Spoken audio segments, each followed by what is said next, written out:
We have a problem. No one's gonna see this video. However, I think I have a way. Rolex Daytona, Zenith El Primero, Rolex Daytona, Zenith El Primero, Rolex Daytona, Speedmaster. All right? So what I just did there is YouTube tracks everything I say and they make a transcript of it, helps them decide who sees the video. Now today we have a Longines chronograph that I'm a fan of. It's so gorgeous and it's vertical clutch, woo, and column wheel.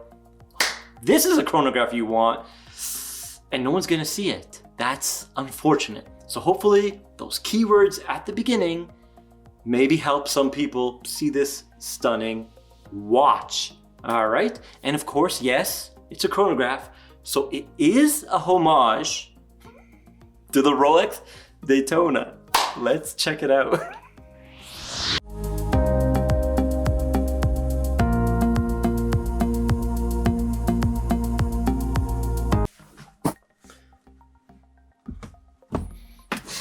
No. All right, let's unbox this huge package.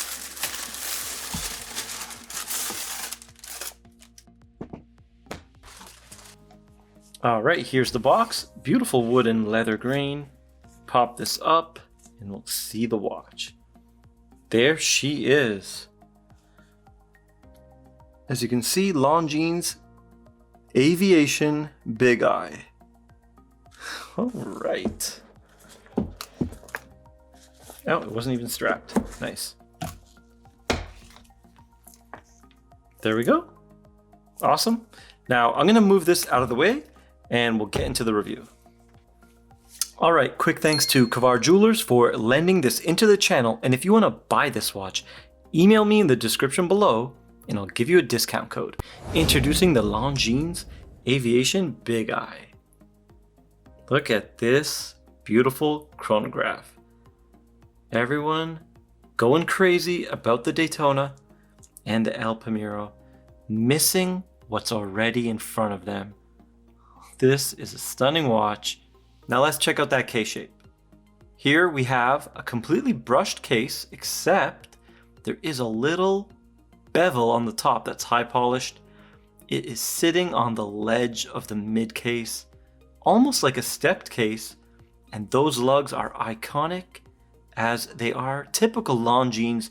They look like an eagle's beak just sticking out of that mid case. Very cool. So completely brushed, and even the case back is interesting, but no see-through case back. A little bit of a disappointment because it is a chronograph with a beautifully blued steel column wheel.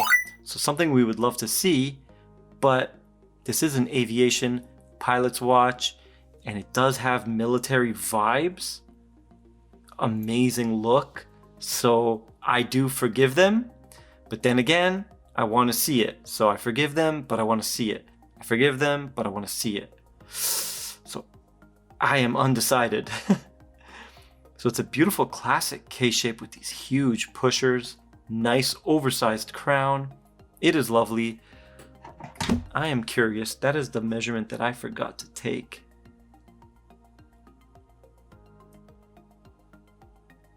$7mm crown. Very nice. Excellent. It is not screw down, so we only have 30 meters of water resist.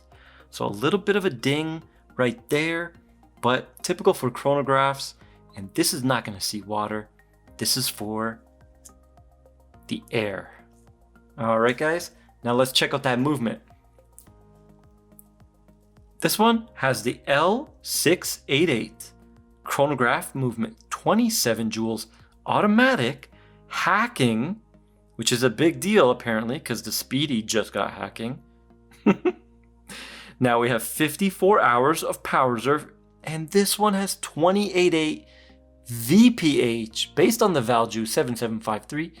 So this is a nice 4 Hertz movement. The Speedy, of course, is slower at 21.6. So this thing has couple advantages. Also, it has a column wheel like I mentioned before.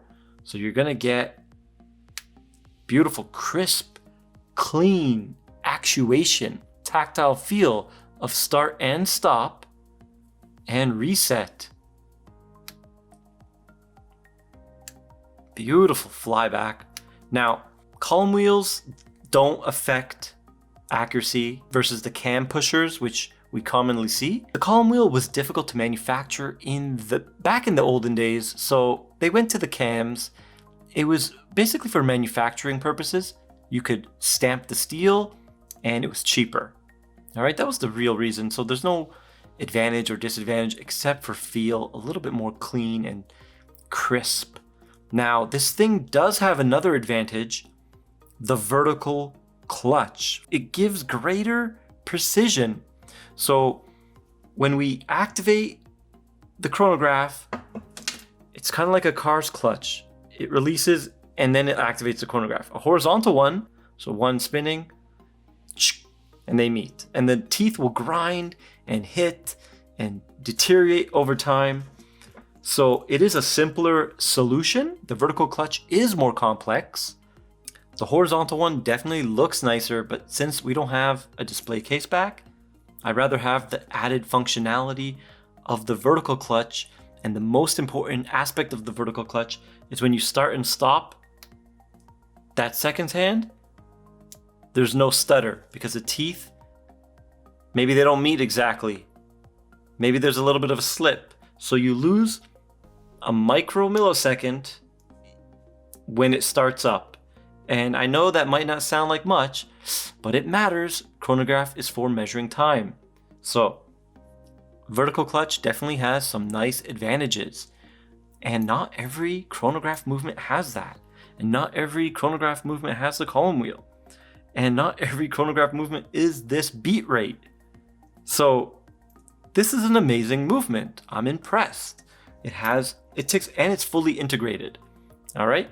It's not a modular one. Some of you might be thinking it's fully integrated. Omega uses this in it's called their caliber 3330, I believe. And it's basically the same movement with a coaxial escapement instead of a regular escapement. Okay, guys? Now, so excellent movement, home run, Longines. This movement was developed by ETA for Longines and Omega. Now, the measurements. I got 40.9 in diameter. Now the thickness, I got 14.2. So a little bit thick, but as you can see, it has a boxed sapphire that's taking at least 1.5 mils of height. So it doesn't feel that high on wrist because of that box. Because the sapphire is clear, with clear AR, and it does disappear. Okay? Now, the Lug To Lug, the most important, what I got was 48.5. All right? So 48.5 Lug To Lug, under 50. It's a nice size, and those lugs do look long, but they are not. 48.5 is excellent, especially for my 6.5 inch wrist. Now let's check out the bracelet. It doesn't have one. This is a beautiful leather. It is soft. 20 mil, as you can see. Lug width, very nice. Longines likes to usually do 19 or 21 to annoy us, but this time they have blessed us with the 20 mil. Thank you. I can see this looking amazing on a NATO strap, but I don't know what color. Maybe gray with some kind of a stripe down the middle. Let me know down in the comments. What would this look great on? Okay, so let's check out the dial and hands. The dial is so beautiful. It's simply black, but when you zoom in macro, I'm gonna try to show you, there's a little bit of a starlight or stardust, it looks like, on that dial. You're not gonna notice it in real life. It's just gonna look flat black, but there is a little bit of dimension in the dial. Now the subdials, beautifully sunburst concentric circles, almost looking anthracite gray, but they're still black. Now, why is this movement called the Big Eye? Because at 3 o'clock, you have a Big Eye. Big Eye chronograph. All right, and what's the Big Eye? Okay, let me move the hands out of the way. There. Now you can see the 3 o'clock subdial. That is the Big Eye. All right, it looks like a huge eyeball, and each long indice is a 3-minute mark. So that is a 30-minute counter, and it's not going to tick over at 1 minute. Each hash mark is a minute, and each long hash mark is 3. It's going to slowly get to that hash mark, exactly like your minute hand works. Okay, it doesn't jump over. It's a gradual movement. Very nice. Apparently pilots used to do 3-minute turns, or that's important for pilots. Guys, let me know down in the comments. I don't know. I do love pilot stuff and airplanes.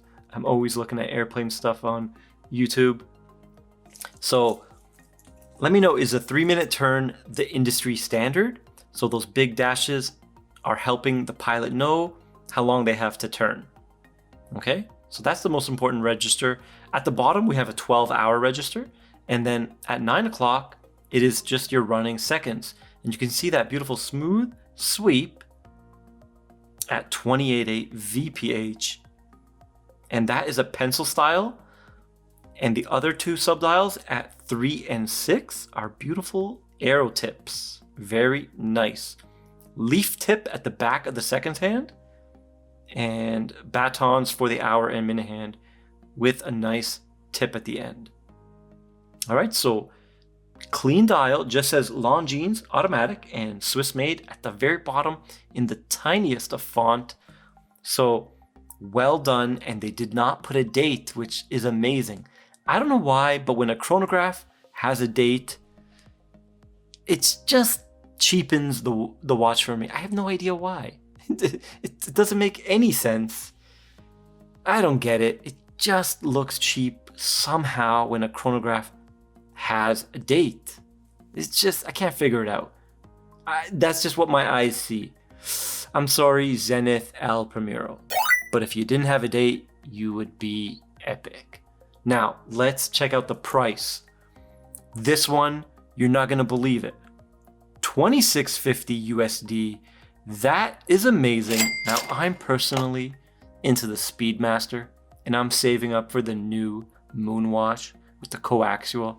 But then when I see something like this at maybe 30% the price, I'm like, why? Why do I want the Moonwatch? It's because I love the history, but this is such a compelling option. You're getting a brand with a ton of history. Longines is amazing. They're one of the oldest brands ever. They're well respected, and of course they're Swiss made. And they give you a luxury watch without that huge luxury price tag. And there's something to be said about that, because this is an amazing deal for what you're getting. Fully integrated, non-modular, Swiss-made chronograph, 28.8 VPH, over 50 hours of power reserve, column wheel that is blued, vertical clutch. It's a tough one to beat, okay? This thing is a special chronograph. I'm surprised it's not more popular, and has that beautiful military, tough, rugged vibe. You guys can wear this every day. It just blends in. It doesn't look flashy like the Daytona. It's not gonna make everyone go ooh and ah. It's just a beautiful, rugged tool watch that just looks so understatedly gorgeous. Okay? And as you can tell, I'm a huge fan of this watch. Let's do a wrist shot. Okay, I have a 6.5-inch wrist. What do you guys think of this beauty? Oh man, unbelievable. Look at that, 14 height. You don't even notice it. All it does is give the watch tons of presence. Love the eagle lugs, how they taper down. No gap. I'm a fan of that. Those huge oversized pushers look amazing. Everything. This watch is so epic. It's just amazing. This one is one of my favorites. And it's really making me think twice about the Speedy, and I'm not joking.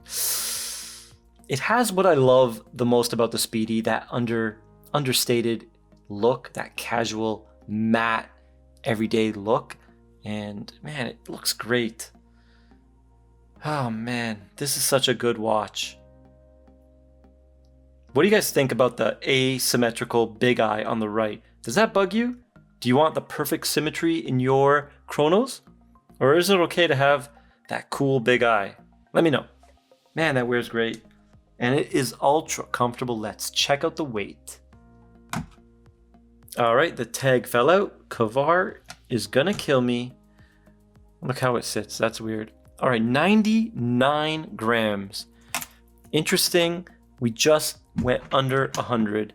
It felt very comfortable and lightweight on the wrist. And yep, beautiful weight. Awesome.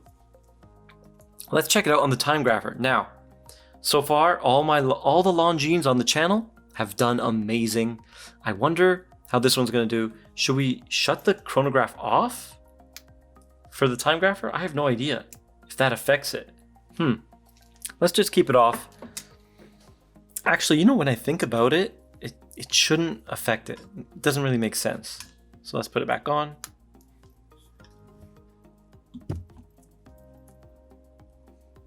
Look at that. Perfectly sits in between the two pushers. That's awesome. All right, so ignore this. This is just, so the lift angle was at 52. So we were getting the wrong reading. For this movement, the lift angle is a lot lower. 49. Let's go. So you can hear that beautiful high beat, 28.8, 300 amplitude, a very nice, strong, powerful movement, 0.2 milliseconds in beat error. I've seen a lot of Longines with that number. Everything I'm seeing is what I expect, except for that rate at +9. But let's give it some time to settle down. Sorry, Michael, I know you like hearing that. I leave it on as long as possible for you, bro. But all the other thousands of people, they don't like it, so. So here we go, 7 seconds. It is gonna settle down. 298 amplitude, so a little bit of dipping. And now we have +6 seconds. All right, so this is a new movement. We are gonna give it some time. I'm curious, because all the Longines do good, and I don't wanna see one do bad, because I love this brand so much. Can't wait for summertime so I can wear this hat. All right, so 6, 6, 6, 6, and 6. I think we have settled. Yep. No snowflakes. The movement has no noise. That is a huge plus and very common with Longines. All right, we went to +5. Okay, so technically we're supposed to keep this for 30 minutes. We're not going to do that. I bet you it's going to settle down at +4, +3. Seems like it is getting oh, +4. There we go. All right, excellent. So excellent movement, unbelievable accuracy with this chronograph. Home run. Oh wow, +2 seconds today. Okay. The Longines did not want to look bad in front of the viewers. It just powered through. All right, +3. Excellent. Okay, good movement. I love it. Let's check out the loom. Okay, there you can see all the Arabics are loomed and the hands are much stronger. Unfortunately, the chronograph hand is not. So you're not going to be timing anything in the dark, but yeah, there's no Arabics at 3, 6, and 9 because of the subdials. And the 4 is kind of cut off because of the Big Eye. So very nice loom. Compare it to the SKX.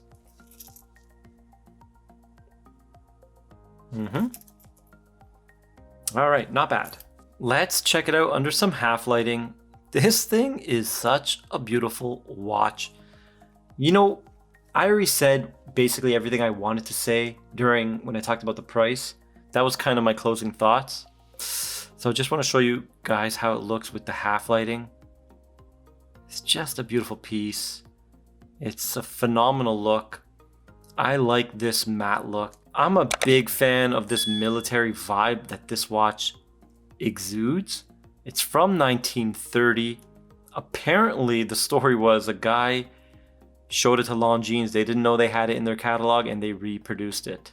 So, a little bit of interesting history as well with the Big Eye, but doesn't really matter.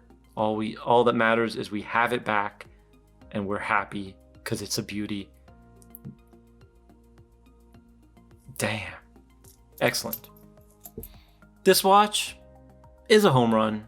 Now, if you like this video, please like, share, and subscribe, and buy this thing, not the Daytona and not the El Primero. And I'll see you in the next one.